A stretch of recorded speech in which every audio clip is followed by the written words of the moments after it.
Hey everyone, you are listening to the Divergent Conversations podcast. We are two neurodivergent mental health professionals in a neurotypical world. I'm Patrick Casale. And I'm Dr. Neff. And during these episodes, we do talk about sensitive subjects, mental health, and there are some conversations that can certainly feel a bit overwhelming. So we do just want to use that disclosure and disclaimer before jumping in. And thanks for listening. Hello, everyone. Megan Anna here. So right now it is March 7th of 2025. Patrick and I have been taking our yearly break from the podcast, and we have been working to record new episodes. But to be completely honest with you, we've been struggling a bit. We have recorded two. One of them we opted to not release. I am personally struggling to know how to talk in a metabolized way about the cultural moment that we are in. And one of the core values of the work I do is I really want to work to be releasing metabolized emotions into the world and not to be projecting more fear and anger and uncertainty.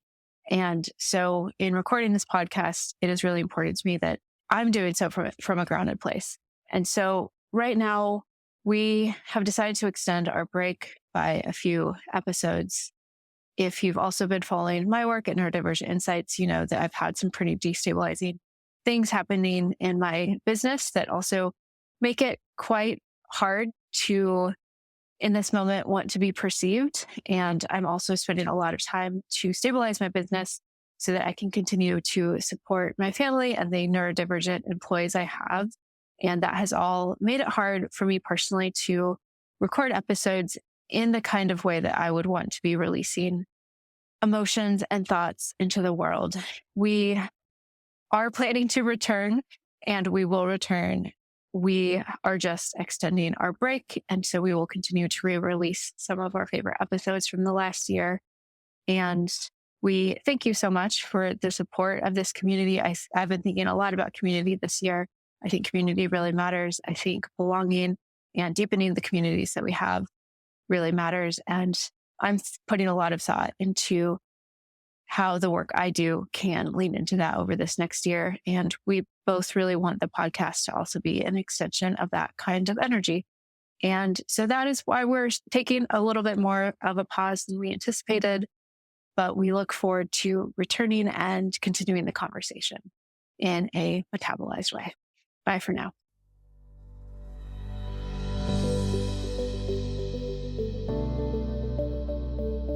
Hey everyone, welcome back to another episode of the Divergent Conversations podcast. Megan and I are joined today by Jak Levine-Pritzker. She/her is an ADHD coach, mental health advocate, founder of Authentically ADHD LLC. With an online community of over 90,000 people and a robust coaching practice, she has empowered thousands of ADHDers to heal their internalized ableism and shame and design a life that actually works for their brains using a strengths-based approach. Welcome to the show. I know you're a big fan. We're excited to have the conversation we're going to have today because it sounds like you are starting to question whether or not you are also autistic. And that is coming up for so many ADHDers more and more often. And we are excited to wrap up our ADHD and autism series this way. So thank you for coming on and making the time. And now I'm going to awkwardly transition to Megan. I was like, that felt like a hot potato to Jak. And then you pivoted to me. Okay. I was glad you named it though. Where is it going? Yeah, Jak, I'm excited that you're here. I think I see this all the time in our community as well. On both sides, but I think more commonly the ADHD are beginning to be like, wait, I'm resonating with a lot of this autism stuff. What is this about? I'm curious. So what's your ADHD? Let's start with your ADHD story. Like, were you diagnosed in childhood? Was this a later in life discovery for you? Yeah. And before I start, I really just want to say thank you to both of you. I know that thank yous can be awkward, but I literally listen to your podcast hours a day. I am so obsessed, and it's been such a source of comfort to me and something that I really go to when I'm feeling overwhelmed. I've learned so much, and yeah, I'm just really happy to be here with you too. So thank you. And yeah, on to my ADHD experience. So I was diagnosed in law school. I don't even know how many years ago that was at this point. I'm so bad at time, maybe 6 or 7 years ago or something in that vicinity. And I was really struggling. I was getting great grades, but I noticed it was so much harder for me than a lot of my peers. I was staying up a lot later. I was studying flashcards like 1,000 times and still not remembering them. And yeah, I was dealing with a lot of anxiety, what I thought was depression, but was probably burnout. And yeah, I went to the school counselor, was like, yo, what is going on? I'm like pulling out my hair. I'm getting a bald spot. Like something's not working here. And I'm really lucky that she picked up on ADHD like right away and sent me to a psychiatrist. And I got diagnosed pretty quickly at that point with ADHD inattentive type. That is such a cool story. Like I love I mean, it's easy to talk about how often we go unseen, but I love that you didn't have that experience, that you went to someone and they saw that right away, and they saw it in a law student, which again, there's all those stereotypes of like, you can't be ADHD and like graduate from college or I also hard relate to my first graduate degree. Just my voice today. It's But I transfer that to you somehow. It's struggling. No, I've got, with long COVID, I've got voice stuff too. And I didn't warm up my voice. I haven't talked to anyone. Y'all are like the first people I'm talking to today. So tangent. Yes, my first degree, graduate degree too. Like all I did was study, and it was always such a mystery of like, how is it that other people don't have to study 24/7 to like get through this thing? Yeah. So I definitely relate to that part. Okay, so you've known about ADHD. It sounds like you did a life pivot because you're not a lawyer, you're an ADHD coach. And so this was a pretty big identity shift for you when this happened? Yeah, I think that when I got diagnosed, I was already, so I went to law school because I was really into community organizing and activism. My dad's a judge. And so, I really bought into the whole, like, in order to really make change, a law degree will really help. It can't hurt. And yeah, I already kind of was clear that I wasn't going like straight into the direction of law. And then as time went on, I just started feeling like this was a really unsustainable path for me. I don't know if I had words for that at the time, but I was just not feeling good. I got really kind of in like an ADHD hyperfixation about health and fitness at the time, became a health coach and was like doing that on the side with all of my free time, of course, at law school. And then when I got diagnosed with ADHD, I, as everyone does, or most people do, got like utterly obsessed, deep dive, and started an Instagram kind of on a whim, and it just really took off. And then I sort of pivoted my health coaching business into more ADHD coaching. Yeah. Mm-hmm. Yep. Yeah. Yep. Tracks. You followed your interest. Yeah, exactly. I love it. Yeah. I love it. Yeah. Yeah. Yes, I sometimes call myself like an accidental Instagram.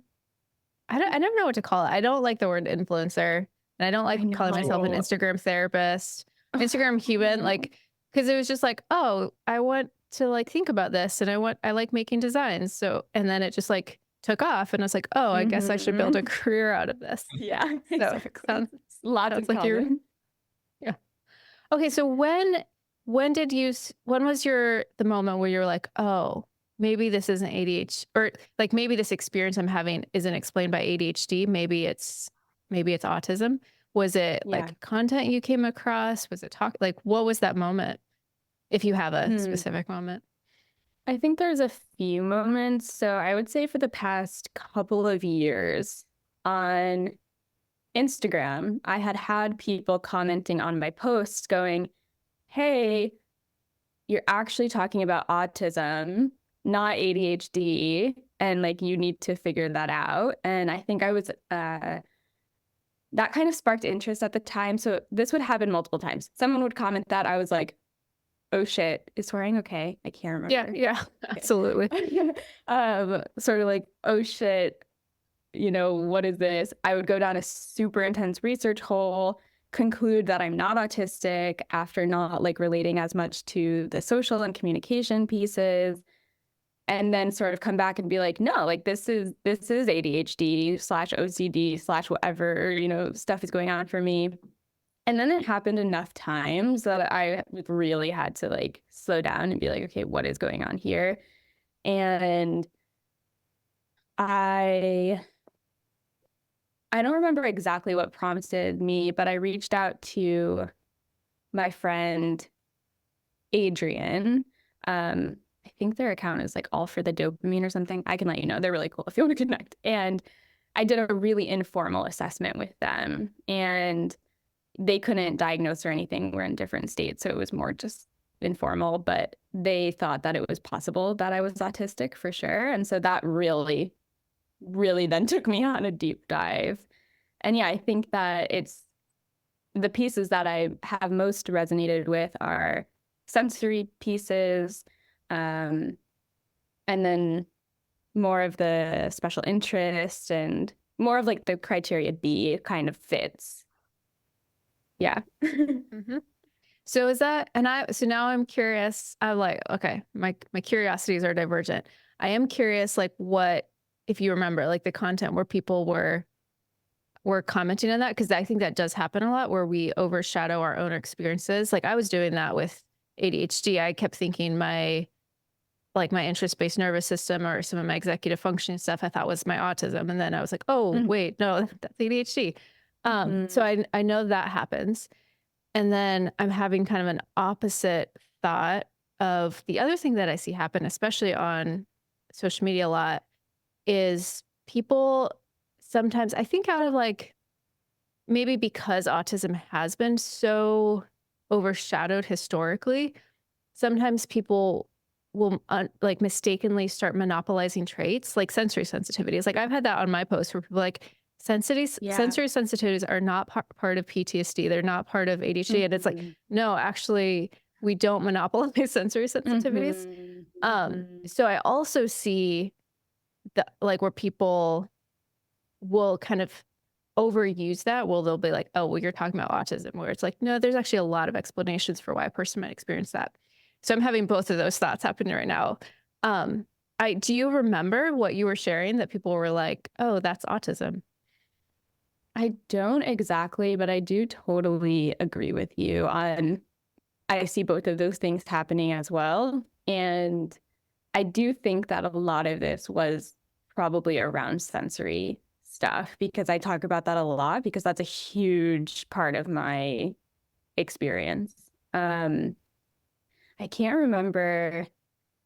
I can't remember. It'd be really interesting to go back, but yeah, there were some people who it was like really, really well-intentioned and kind. And then I was also getting a lot of people telling me I'm ableist and that, I don't want to identify with autism because of the stigma. And that's real. And I think that, deserves a conversation. And I know that happens, but this was after I had spent like, weeks and months of my life trying to figure out if I'm autistic or not. So that is so painful. Confusing. Yeah. First, I'm just sorry that happens. And I've gotten comments like that too. And that's just, I think especially like Patrick and I have talked about this some with RSD, like those comments, like, I don't know about you, but I still have intrusive loops. Like I can tell you every negative comment I've ever gotten because they intrusively come to me, even if they were years ago. And I think what people miss, like, sure, that happens where people are like, I don't want to identify because of ableism. Well, I see what happened more. People are like, I don't want to own an identity and take up space in a community that I'm not sure I belong in. And so I see that be the motivator way more often, but then they're accused of being ableist for not wanting, like, so I just feel a lot of sadness around this conversation.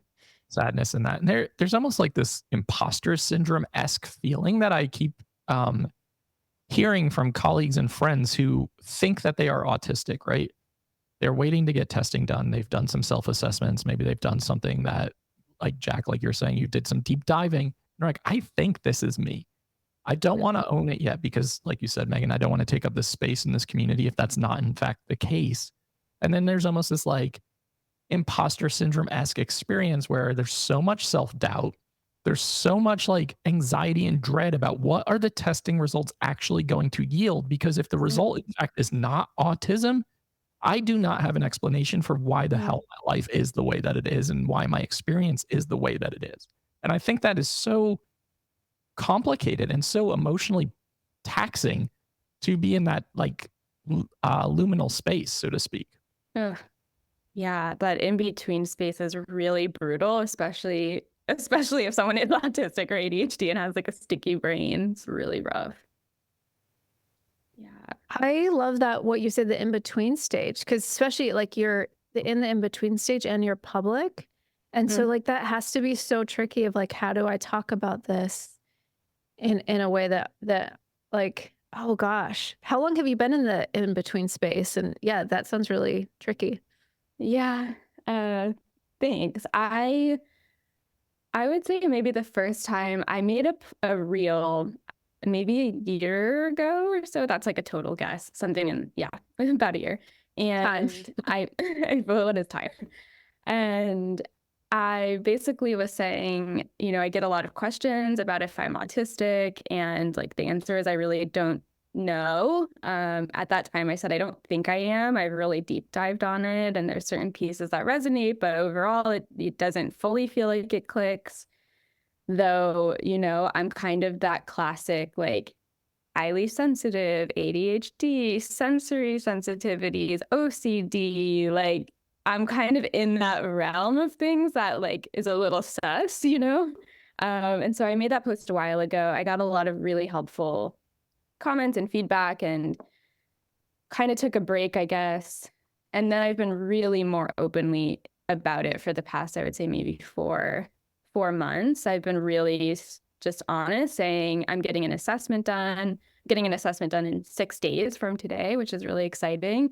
And I've been really honest at this point, just saying I'm honestly not sure, which is really weird because I was so certain for OCD, which I'm diagnosed with, and ADHD, which I'm diagnosed with. I went into those being like, you can't tell me otherwise. Like, I'm so positive this is my experience. And yeah, with autism, I really feel like I need a professional to help me tease it apart. I'm really unsure. And so that's kind of where I'm at publicly, which feels good because it's honest, but it's also vulnerable. And like, yeah, it's weird being in that in-between mode for sure. Yeah. That is really vulnerable. And I mean, your business name is Authentically ADHD, right? So like, I love how you're showing up authentically, because I think there is there's a lot of anxiety around the process of like, I'm going to go and someone's going to tell me, especially now that these things have become more of like an identity. Like, I'm going to be told if I belong in this community or not. Like, the stakes can feel really high. So I'm curious. I have a few curiosities. One, like, will you be disappointed if it comes back and they're like, no, you're actually not autistic. ADHD and OCD explains this. Like, do you feel attached to the identity? Are you hoping for a certain outcome? It's a great question. That's a great question. Yeah. I think I feel mostly neutral.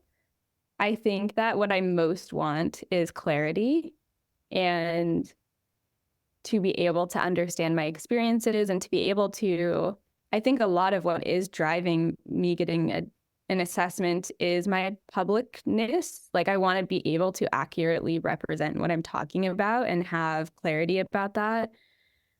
I think the more I've gone into it and like deep dived into it, I think there's several things that if I don't get an autism diagnosis, I'm going to be like, okay, that's fine, but like, what is happening here then? Like, is the sensory processing quote disorder? Like, what is going on? So I think, yeah, what I'm most looking for is clarity. And yeah, I feel kind of open, with the exception of like, then I need answers about some of these couple of things that are going on. Yeah. And I feel like 50-50. I'm like, I could be really convinced either way, I feel at this point. Yeah. feel like that's such a helpful frame of mind to be going into an assessment with, of like, I want to understand myself. And so I want to go to someone who's going to help me understand that. I also think that's rare, especially around the autism diagnosis, because of the history and because of the gatekeeping and because of XYZ. But I feel like that is a really fantastic way to walk into an assessment of like, I want to understand what is happening. Yeah, thanks. And I think, again, that comes from being genuinely unsure and having, dive down the rabbit holes. There's a lot of things that lead me to believe I'm not autistic. There's a lot that leads me to believe that I am. And I definitely don't fit a profile that I have seen at all represented. And I mean, I have really searched, high masking AFAB folks, like I really, really searched, and I still don't see myself fully in any of those experiences.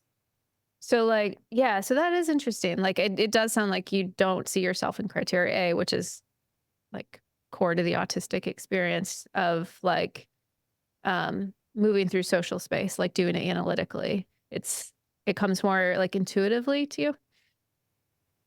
What is that like? No, question mark. So I don't know. I think that is what I originally felt. I am someone, I've been someone who most people would identify as like very socially, I don't know what word I'm going for here, able, for lack of a better word, I guess. And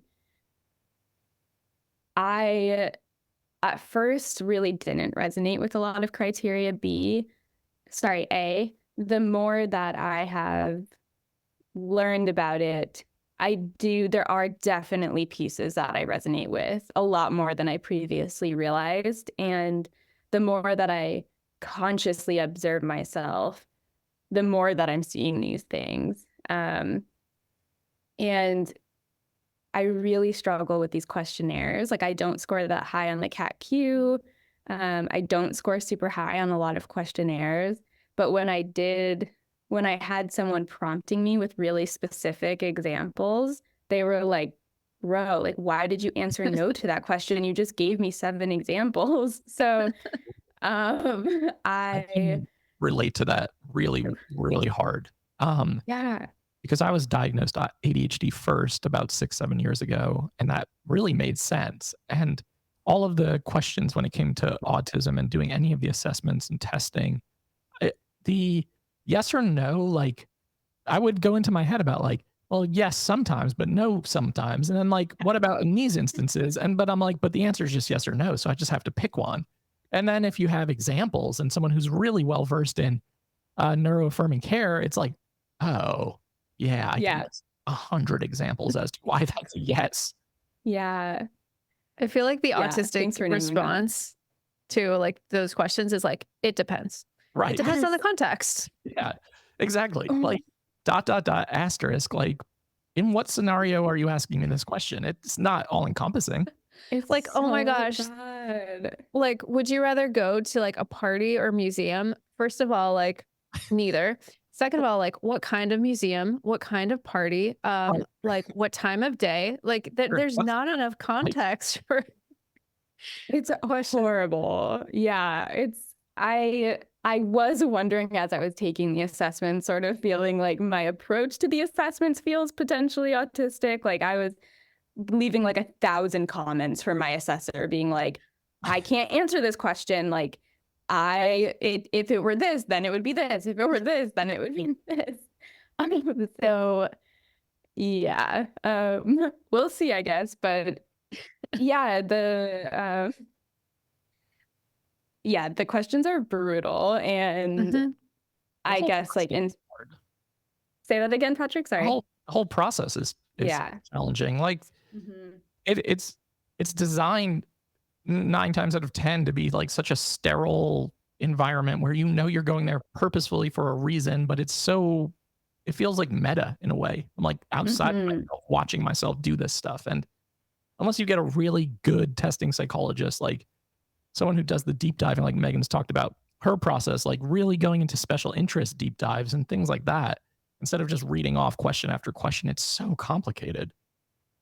Yeah. Well, that's part of what's tricky is like it's supposed to be sterile because so with assessments, it needs to be standardized. So, and that's part of what makes it standardized.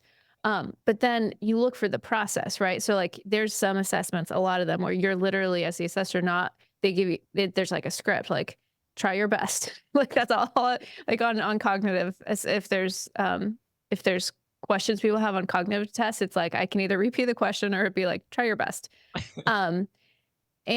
But part of the assessment is that like, it's not just how people are answering these, you're watching how they're answering these, right? So like, I'm paying attention if someone's struggling with like, do you like museums or, parties? Right. It's like, what is their process around the struggle? Yeah. So there's a lot that goes into it because you're also observing, but that is part of what makes, I think, assessments feel really like they're supposed to feel cold, which that to me as an assessor never felt natural. But they're not necessarily supposed to feel cold, but there is supposed to be kind of a detachment in the sense of it is supposed to be like a sterile, Right. like standardized process. I'm glad you named that. I think as the only person in this room right now who does assess or who has done and taught assessments as yourself, sitting on the other side of it when you don't have that context can feel really murky. I would almost like evaluate every question I responded to because I was constantly evaluating the environment and how I was sitting in it, how I was being asked the question, I thought they were reacting to specific responses. Like it was a strange experience for me and I did not enjoy it. It's supposed to be strange, or like it's not supposed to be strange, but I don't like really know a way. I mean, there are people who do like collaborative assessments and do it from a different frame, but like kind of traditional assessments, there's no really way around it where it's not a strange experience. Yeah. Yeah, I really appreciate you actually. It feels calming to me to hear that a lot of the process is being studied rather than just the content. I mean, that feels like very weird in a lot of ways, but because the content feels so hard for me to answer, I have such a fear that I'm gonna like swing it in one way or the other based on what I say. And it actually feels reassuring to know like, yeah, the assessor is also just looking at how you're going about this, not just the information that you're providing, kind of takes off some pressure, I feel. So thank you. Yeah, no, I think it does for a lot of people. And it does have a range for like how the assessor works, but I think about it as like quantitative and qualitative. So like in research, we've got quantitative, which is like data, numbers, and then qualitative, which is the story, the narrative. And in a good assessment, it's both, there's quantitative and qualitative. So there's like, there's the scores on the assessments, but then there's the observation of like, and that's the qualitative. And so a good assessment is a marriage of the quantitative and qualitative so that if someone has 10 pages of notes around like, well, I can't answer this question because I don't have enough context. Like that's really rich qualitative information for the assessor. Yeah, that's really helpful. I know that I'm sort of the questionee here, but could I ask you a question? Yeah, absolutely. Okay. I love that.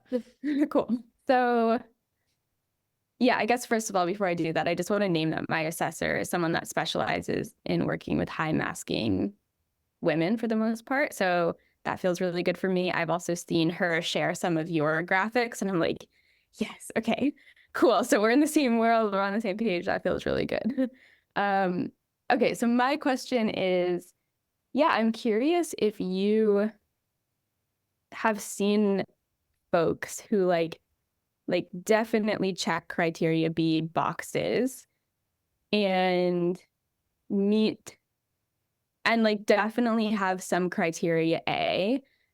I don't feel like I experience criteria A to a level that feels disabling for me, but I do feel like I have a lot of criteria A differences that are present, especially when I really look more. So things like really just wanting to talk about my interests, getting really like disappointed if I'm in a conversation and it's like not around my interests. Definitely stuff in the realm of like humor, just no, does not do it for me. I never find things funny. I find weird things funny that other people don't find funny. And I also have like an experience of being kind of like on socially is the best way that I can explain it. Like I feel very aware of myself. I feel very on. I'll often leave conversations being like, did I balance that conversation well? Does that person like me? Like, how did that go? So there's like stuff there for sure. And I could continue going, but not scripting, not like a lot of those more classic things that I hear. I know you can't like fully answer this without knowing like my full clinical picture, but like, have you seen that thing at all, that combo? I have, and it's tricky. Yeah. Like, and it's Yeah. like I'm sitting here. I'm like, I want to know what your assessment comes back with. Right. Like, 'cause Yeah. that is like, to me, those have been the most tricky assessments when it's like, Yeah. okay, I see criteria B, because criteria A it has to be there. Like, Yeah, it's of course. and with that of like considering masking. So I have seen that, and those are like the most complex cases to sit with. And this is where, so I totally 1000% understand why it's so offensive to be like, everyone's a little autistic or everyone's a little ADHD, like not cool. But at the same time, I think sometimes then we miss like, well, there are like some people can have more autistic traits than other people. And ADHDers are more likely to have autistic traits than a neurotypical. Autistic people are more likely to have ADHD traits than a neurotypical.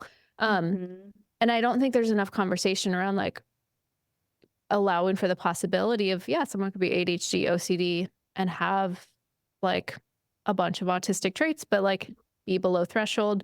Threshold is this weird kind of magical thing. So first, I just feel like that's not talked about enough. Yeah, I agree. Second, with the criteria A, that does get tricky because it's also like there could be ADHD reasons where small talk is hard for an ADHDer. So it's about drilling down to like the experience. Like it always goes back to that subjective experience around like, what is it about small talk? What is it about all of these pieces?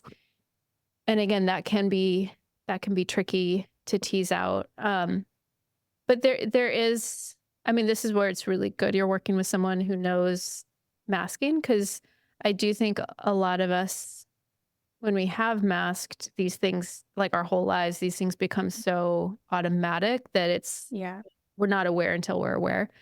But yeah, I have seen it, and these are assessments that are complicated. Yeah, thanks so I get for why naming that. I get why you've been like, I don't know, my people keep telling me I'm autistic, and then I look and I don't think I am, but like maybe. Like I get why you're confused. Yeah. Yeah. And then I feel like what's happening too is I'm becoming so aware of myself socially that I'm in this phase right now where eye contact, for example, is feeling, I'm like so much more aware of eye contact feeling more uncomfortable. But I'm like, is that because it's always felt uncomfortable and I've never noticed? Or is that because I'm like hyper aware of observing my eye contact right now? So yeah, it's tough. I appreciate just like the acknowledgement that it's complicated, because it does feel that way. And especially on social media, I feel like there's not space for that to be allowed. No. Yeah, there's a lot of like, and I mean, just in our world in general right now, there's so much like all or nothing thinking. But these things are truly way more complex than that conversation allows for. And that's why, like, I was going to mention, Megan's misdiagnosis, Monday graphics, and everything that compares in those Venn diagrams is so helpful. And then like books that Dr. Donna Henderson wrote, like, Is This Autism? Things like that are so helpful to suss some of this apart when things feel like there's so much overlap. Yeah. And, a lot of my content speaks to the autistic ADHD experience and the like push-pull and the like tug of war existence that it feels like a lot of the time. And I'll get comments constantly that are like, I'm ADHD, but all of these things sound like me. Or I'm autistic, but all of these things sound like me. Am I also autistic? Am I also ADHD? I can't say that on an Instagram post. I have no idea. Maybe. Yeah. I have no freaking idea. Like, you should probably look more into that stuff and deep dive the stuff that's out there. But it's really complicated.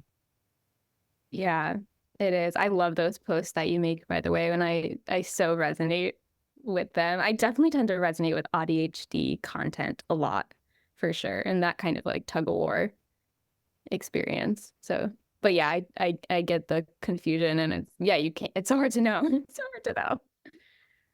It's so hard to know, especially for three of us who have social media followings. Like, you're gonna get comments from anyone and everyone, and it's really hard to just answer in a generic sense of like, I don't want to give you this advice because I don't know. Like, I don't have a clear picture or understanding of anything about you. And I'll get a DM with like 6 pages of info, and then I'm like, oh, now I have a good understanding. This is where you can take a pro tip from me and just turn comments off. Seriously, yeah. I love your boundaries on social media. It's so good. I go back and forth. Like like always, I'm like, maybe I should turn them back on. But then whenever I do, I'm like, yep, this is why I keep them off. Yeah. No, thank you. Yeah. Well, I'm just thinking about like the process of sitting in the space with it. And it sounds like, like Megan mentioned, just being super curious and intentional about it is a really wonderful way to go into a process where you're not entirely sure what the outcome is going to be. So I commend you for sharing that, and also just sitting with it as comfortably as you can, because it can be really hard to hold that and just like the waiting game and just trying to figure out. And that was for me the driving force behind an autism assessment was I want to understand myself. Like, I really want to figure a lot of this out because I don't feel like I have all the answers. And I think when we're seeking that clarity, that can be a really challenging mental place to be in a lot of settings too. Yeah. Did you go into your assessment clear, or you're saying you were kind of in that unsure place as well? I was definitely unsure. I had friends of mine who told me to pursue it, and they were pretty confident in what the outcome was going to be.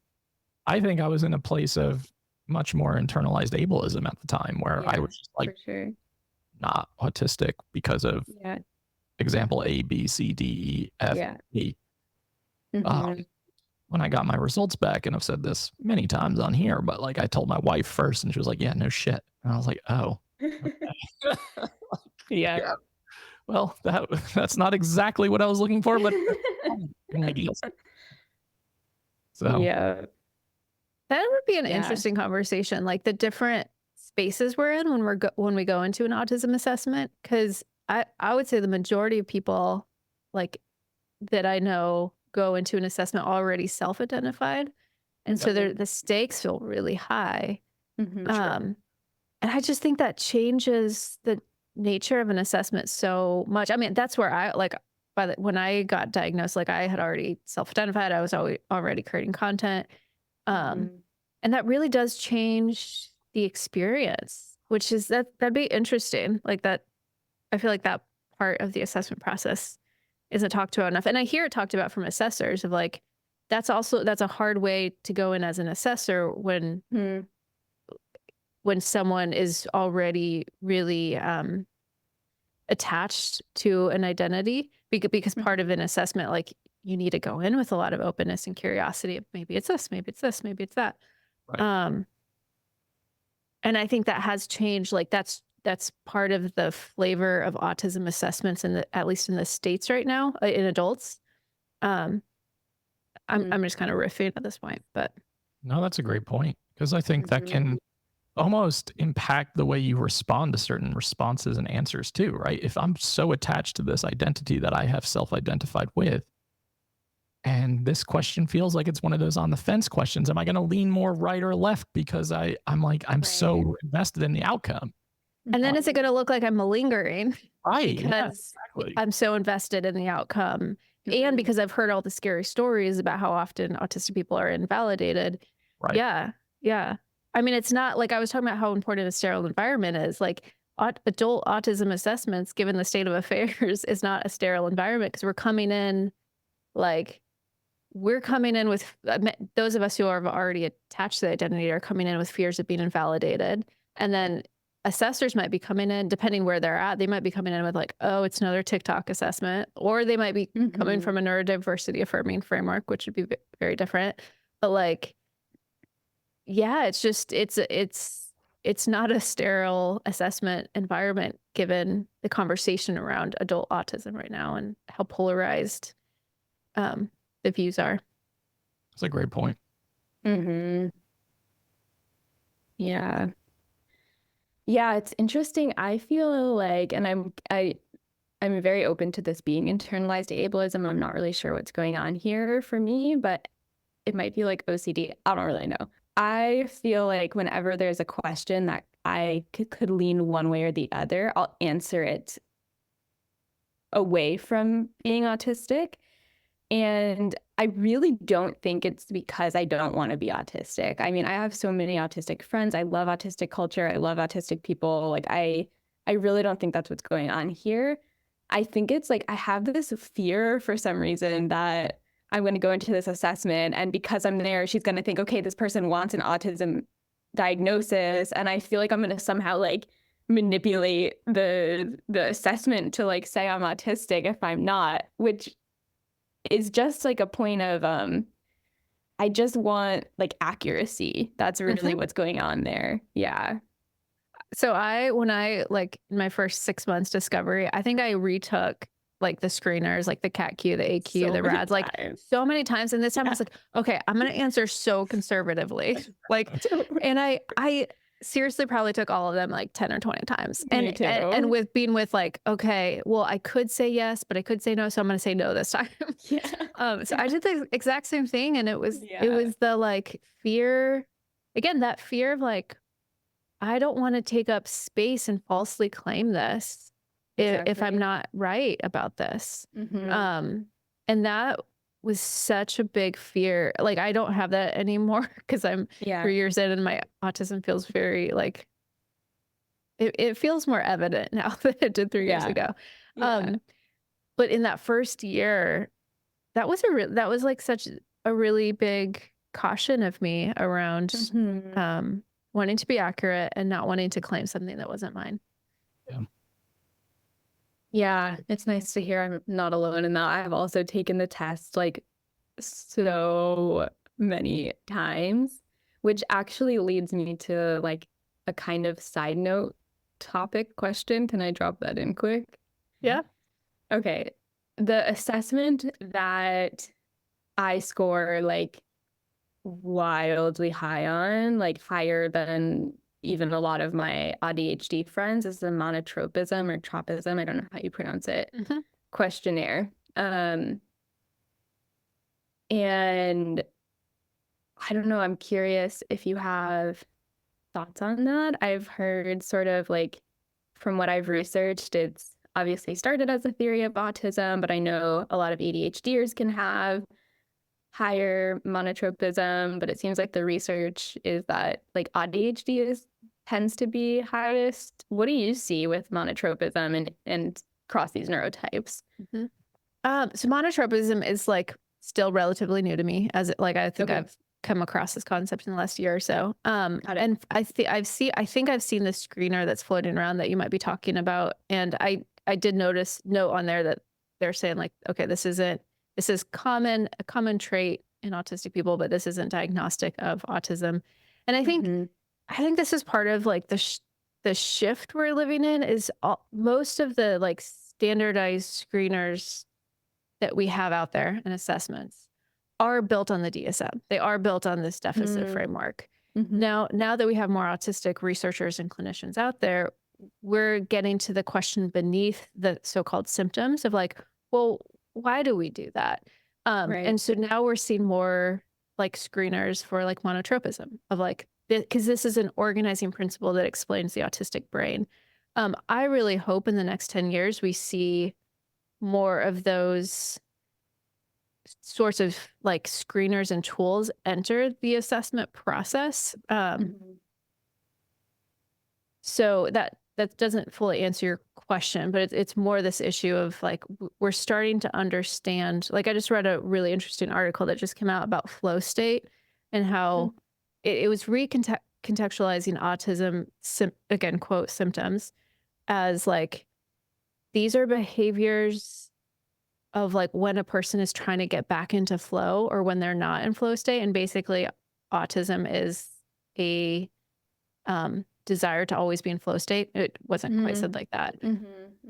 But there's still a lot we don't yet know about like these universalizing theories of autism or of ADHD of like, okay, is this truly distinct just to autism?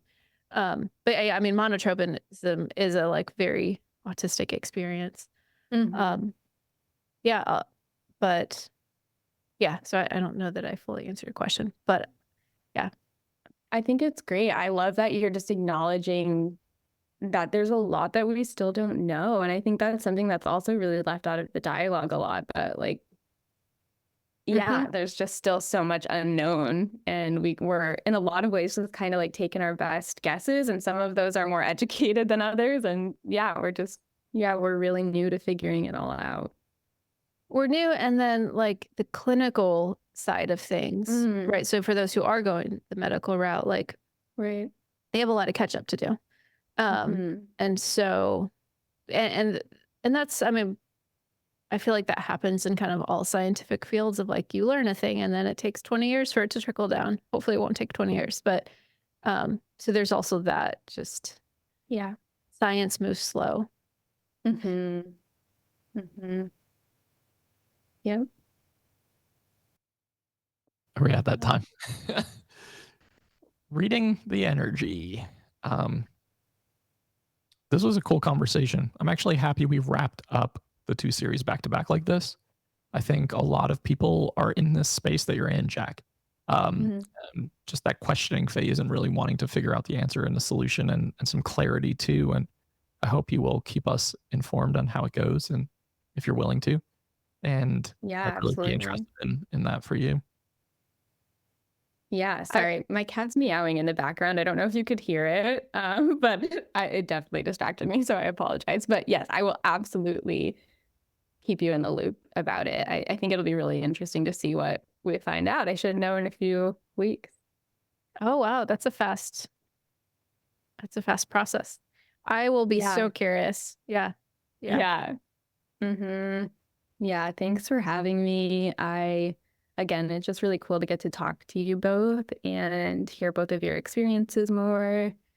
And I'll be a little test subject for some of these questions. Sounds good.